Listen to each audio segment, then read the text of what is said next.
Hello everyone, welcome to my channel. आज हम करेंगे इस चैप्टर की लास्ट एक्सरसाइज और ये चैप्टर हो जाएगा कंप्लीट। ठीक है। And this exercise is related with the volume of sphere and hemisphere. Sphere example मालूम है आपको, फुटबॉल। ठीक है, बेस्ट एग्जाम्पल है। तो if we have a square sphere of radius R, अगर हमारे पास आर रेडियस का स्फीयर है, its volume is 4/3 pi are cube. ठीक है। And if there is a hemisphere, अगर आप बॉल को बिल्कुल सेंटर से कट कर दो तो आपके पास हाफ स्फीयर रह जाएगा and it is called a hemisphere. ये भी आर और इसमें ये भी R and the volume is 2/3 pi are cube. तो ये दो फॉर्मूला यूज होंगे, एक स्फीयर का और एक हेमीस्फीयर का। Half of a sphere is called a hemisphere. So 4/3 pi r cube for a sphere and 2/3 pi r cube for hemisphere. So I have written both the formulas, volume of sphere and the volume of hemisphere. Now exercise 13.8. First and second question very easy. You are given the radius of a sphere and you need to find out its volume. बहुत simple है, formula में value put करो 4/3 pi are cube, value put करो, जो cancel होता है उसे cancel कर दो, ये कैंसिल हो गया। So you are left with 4312/3 centimetre cube and divide this to find out the answer in decimal form. ठीक है। Second part is also very easy. We are given the radius as 0.63 meters. Convert this into fractional form, so you will get 63/100. सो आप 63/100 यहीं पे भी लिख सकते हो और डायरेक्ट पुट भी कर सकते हो. So 63/100 meters. Find out the volume.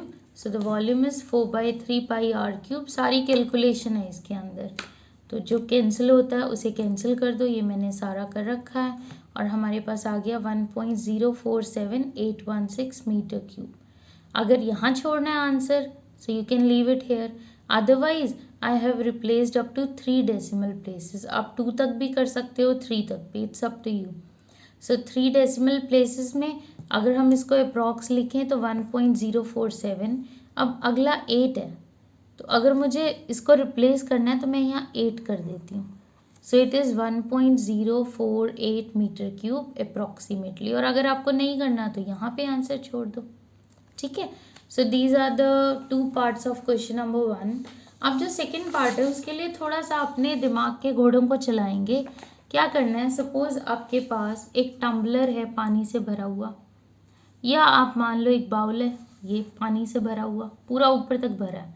अगर मैं इसके अंदर कुछ डाल दूँ, कोई भी बकेट समझ लो, कुछ भी पानी से भरी हुई कोई चीज़ है जिसमें ऊपर तक पानी भरा है. चलो हम ये ले लेते हैं, जैसे बकेट की शेप होती है ना, कि ये ऊपर तक पानी से भरा हुआ है. It is filled with water up to the brim, मतलब बिल्कुल ऊपर तक भरा है. अब मैंने इसके अंदर एक स्फेरिकल बॉल ड्रॉप कर दी. मान लो ये स्फीयर था और ये मैंने इसके अंदर डाल दिया. जब ये स्फीयर इसके अंदर जाएगा, ये स्फेरिकल बॉल इसके अंदर जाएगी, तो क्या होगा, ये जो पानी है ये बाहर गिरेगा, ये पानी नीचे गिरेगा. ठीक है. और कितना वॉल्यूम नीचे गिरेगा हमें ये देखना है, जितना ये वॉल्यूम इस बॉल का इसके अंदर जाएगा. तो पानी का वो वॉल्यूम जो बाहर आ जाएगा बकेट से, क्योंकि ये ऊपर तक भरा था, जैसे ही आपने कुछ भी मटेरियल ड्रॉप किया, कोई भी सॉलिड ड्रॉप किया, तो पानी बाहर गिरेगा. और कितना पानी बाहर गिरेगा, जितना वॉल्यूम इस मटेरियल का है जो इसके अंदर ड्रॉप किया. That is a ball in this case. ठीक. मान लो ये यहाँ तक ना भरा होता, आप कहोगे कि मैम हम नहीं लेते ऊपर तक भरा हुआ. चलो कोई बात नहीं. मान लो ये पानी होता यहाँ तक, इसका लेवल. ठीक. ये पानी का लेवल है और इसके अंदर मान लो एक बॉल ड्रॉप की. स्फीयर का केस कर रहे हैं तो बॉल ले लेते हैं. ये बॉल इसके अंदर डाल दी. अब क्या होगा, अब पानी की हाइट कुछ ऊपर आ जाएगी, डिस्प्लेस हो जाएगा वाटर अपनी जगह से. तो ये बॉल इसके अंदर आ गई और जो हाइट एक्चुअली इतनी थी वो यहाँ तक पहुँच जाएगी. तो पानी का वॉल्यूम जो है, जो वाटर है, वो अपनी प्लेस से शिफ्ट हो गया, डिस्प्लेस कर दिया इसने वाटर को. So the amount of the water और द क्वांटिटी और the volume of the water which is displaced, it is equal to the volume of the solid which is dropped inside this bucket. जो material जो solid आप इसके अंदर डाल रहे हो उसका जितना वॉल्यूम होगा उतना ही वाटर डिस्प्लेस हो जाएगा। यहाँ पे हाइट बढ़ गई, ऊपर चला गया अपनी पोजीशन से, और यहाँ नीचे गिर गया। तो दोनों केसेस में जो amount of the water displaced है it is equal to the volume of the solid which is dropped inside this container. ठीक है, तो क्वेश्चन है हमारा, find out the amount of the water displaced by a solid spherical ball of the given diameter. We are given the diameter of the ball और हमें बताना है water displaced कितना रहेगा। ठीक है, I have already done the question 2 for you. We are given the diameter in this case now, so radius will be half of the diameter, radius आ गई। Now after this you need to write amount of the water displaced, it is equal to volume of the ball, and the ball is spherical in this case, so it is 4/3 pi r cube. Put all the values, pi is 22/7, radius is 14, put all the values, simplify and find out the answer, और answer आ गया centimetre cube में। Next case में भी क्या है, diameter given है, radius निकाल लिया बाय डिवाइडिंग बाय 2। चाहो तो यहीं पे डेसिमल्स हटा दो, चाहो तो क्वेश्चन में हटा दो। So put all the values, सारी वैल्यूज पुट की, ये कैंसिल हुआ 2 और 4, फिर से ये कैंसिल हुआ, थर्ड 2 भी कैंसिल हो गया। सो ये रह गया 11 into 21 into 21 into 21 upon 3 into 7, और ये इसके डेसिमल हटा के कर दिया 100, 100 एंड 100। सो अगेन जो कैंसिल हुआ करो and write down the final answer, और फाइनल आंसर आ जाएगा हमारा 4851 अपॉन 10 lakhs। अब 6 zeros हैं तो आपको क्या करना है, आपके 6 digits आने चाहिए डेसिमल के बाद। सो स्टार्ट काउंटिंग 1 2 3 4, 4 तो ये और 2 0 अटैच कर दिए, so it is 0.004851 metre cube. आ गया आंसर। ठीक है, नाउ थर्ड क्वेश्चन है, we are given the diameter of a metallic ball which is 4.2 centimeter. So we can easily find out the radius. It comes out to be 4.2 by 2, that is 2.1. Now question है, what is the mass of the ball if the density of the metal is 8.9 grams per centimeter cube? हमें दिया है 1 centimetre cube ball का जो wait है वो 8.9 grams है। We want to find out the mass of the ball, हमें ball का मास या वेट निकालना है, और 1 सेंटीमीटर क्यूब का हमें दे रखा है mass, it is 8.9 grams. So first of all find out the volume of the metallic ball. सबसे पहले हमने निकालना है, जब भी हमें वेट निकालना है, मास निकालना है, we need to find out the volume first of all. So find out the volume of the metallic ball और the volume of metal in the ball. So it is 4/3 pi are cube. सारी values put की, 2.1 का decimal replace कर दो, simplify this, find out the answer, it is 38.808 centimetre cube. Now in the question we are given mass of 1 centimetre cube of metal is 8.9 grams, और हमारे पास कितना centimetre cube है, 38.808। So mass of 38.808 centimetre cube of metal, it is the multiplication of these two numbers. After multiplying these you will get 345.3912 grams. Replace up to 2 places. ऐसे छोड़ दोगे तब भी ठीक है, otherwise I have replaced it up to 2 decimal places. So this is approximately equal to 345.39 grams. Okay, अब next question बहुत important question है, बहुत ध्यान से समझना है उसे। Now question 4th, which is very important question. The diameter of the moon is approximately 1/4 the diameter of the earth. We are given that the diameter of moon is 1/4 the diameter of the earth. जितना diameter of earth होगा उसका 1/4 करने पे आएगा diameter of the moon. Okay, the question is, so we are given कि जितना अर्थ का diameter है उसका 1/4 मून का है। अब ये कई तरीके से हो सकता है, आप अर्थ के डायमीटर को x मान सकते हो, 2x, 4x या 8x। I am taking it as 8x, जिससे सबसे इजी होगा। I am assuming that let the diameter of the earth is 8x, so the diameter of the moon it is 1/4 the diameter of the earth. ये जितना diameter of earth है उसका 1/4 है।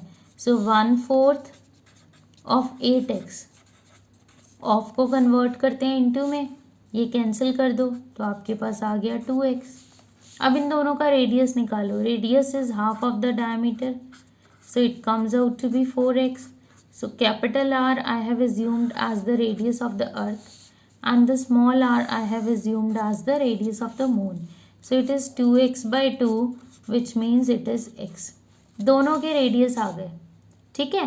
Question था diameter of the moon is 1/4 the diameter of earth, then what fraction of the volume of earth is the volume of moon, कि जो volume of moon है वो अर्थ का कितना फ्रैक्शन है, कितना पार्ट है।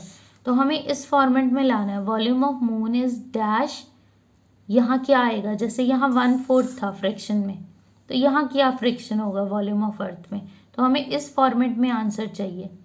Volume of moon is 1/4 the diameter of, sorry diameter of moon is 1/4 the diameter of earth. We want to find out volume of moon is what fraction of the volume of the earth, ठीक है। तो इसका method क्या है, सबसे पहले तो diameter of earth assume करो, उससे डायमीटर ऑफ मून आएगा, find out the radii of both the spheres, ये दोनों स्फीयर हैं तो हम स्फीयर के वॉल्यूम का फॉर्मूला यूज़ करेंगे। सो मैंने ये देखो यहाँ लिखा है, let the diameter of earth is 8x, so the diameter of moon is 1/4 of 8x which means 2x। So it comes out to be 1/4 into 8x, cancel कर दो 4 और 8 को, you will get 2x। So radius of the earth, let's assume this as capital R. Radius is half of the diameter, तो 8x का half हो जाएगा 4x. And the radius of the moon, let's take it as small r. It is 2x by 2. 2x का half, that is x. Now you need to find out the volume of moon upon volume of earth. हम इस तरह से find out करते हैं, फिर अपने required format में आएंगे। Let's find out their ratios. जिसको मर्जी न्यूमरेटर में रखो, जिसको मर्जी डिनोमिनेटर में। I have kept the volume of moon in the numerator and the volume of earth in denominator. Use the formula for volume of a sphere, it is 4/3 pi are cube. ध्यान से value put कर दो, 4/3 pi. Radius of the moon is x, so put here x, and the radius of the earth is 4x, so put 4x. Cancel out this 4/3, cancel out this pi. So we are left with x cube upon 4x whole cube. This is x cube, 4 का cube 64 और x का cube x cube, फिर से ये cancel कर दो, so we get 1/64। अब मैं इस चीज़ को देखो दोबारा लिखूंगी, volume of moon upon volume of earth. I am writing this again, so I am writing, so I have written this again, volume of moon upon volume of earth is 1/64। अब last में आपको shift करना है इसको, इस denominator को right hand side पे। So if you shift this denominator to the right hand side, it will go in the numerator, ऐसे जाता है ना। So we can write therefore volume of moon is 1/64 into the volume of earth. यही format मैंने कहा था ना starting में, हमें निकालना है कि what fraction of the volume of earth is volume of moon. So volume of moon is 1/64 the volume of the earth, तो उसका 1/64 है। It is very very important question, ठीक है, easy है, मुश्किल नहीं है। अब इसको आप डायमीटर को x मान के कर सकते हो, 2x मान के कर सकते हो, 4x मान के भी कर सकते हो, बट 8x से आएगा सबसे ईजी वे में, ठीक है। तो ये बहुत इजीली हो गया 1/64। अब आप कहोगे कि मैम आपने कहा x, 2x, 4x, 8x, अब अगर हम इसको 3x या 5x लें, बेटा ये डायमीटर है, जब आप रेडियस निकालोगे तो अपॉन 2 होगा। So if you are not taking an even number, तो आपका जो है फ्रैक्शन में आ जाएगा सारा का सारा, हो तो सबसे जाएगा। 3x लोगे तब भी हो जाएगा, बट थोड़ा सा कॉम्प्लिकेटेड हो जाता है, ठीक है। तो हम either we take it as 2x और 4x और 8x, और सबसे इजी इससे रहता है, बाकी आप जिससे भी करोगे you will get the same answer, ठीक। तो पहले रेडियस ऑफ अर्थ निकाला, रेडियस ऑफ मून निकाला, दोनों के वॉल्यूम का रेशियो निकाला। After that we have written this again, just shift volume of earth to the other side, you will get the required answer. So हो गया हमारा question number 4। Question number 5 बहुत easy question है। How many litres of milk can a hemispherical bowl of the given diameter hold? There is a hemispherical bowl. The diameter of this bowl is given, इसका diameter दे रखा है, radius नहीं, पूरा का पूरा डायमीटर दिया है हमें. So we are given the diameter as 10.5 centimeter.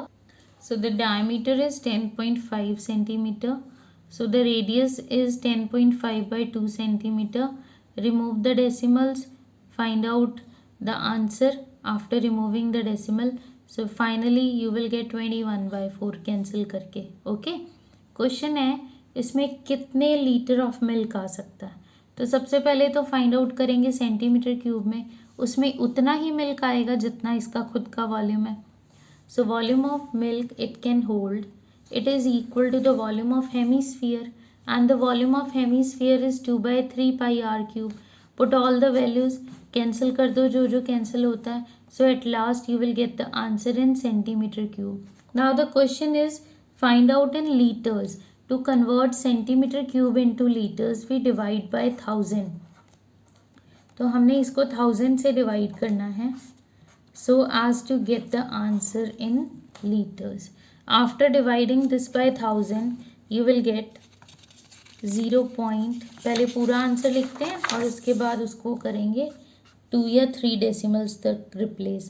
So it is 0.3031875 liters. Now which can be written as approximately equal to, यहाँ तक लिखते हैं सिर्फ 3 places तक, 0.303 liters. ठीक है. So what was the question? There is a hemispherical bowl, the diameter was given, we want to find out how many liters of milk it can hold, इसमें कितना मिल्क डाला जा सकता है. So that is equal to its volume which is 2/3 pi r cube. Simply अपने formula में values डाली, you will get the answer in centimeter cube. To convert centimeter cube into liters we divide by 1000. After dividing by 1000 we will get 0.3031875 liters, which is approximately equal to 0.303 liters. So in this video we have covered up to question number 5. Okay. So question number 6, 7, 8 and 9 they are left from this exercise, and 10 also. So 5 questions are still left. So those 5 questions will be covered in the next video. इस video को यहीं and करते हैं. ठीक है. Okay everyone, bye, have a great day.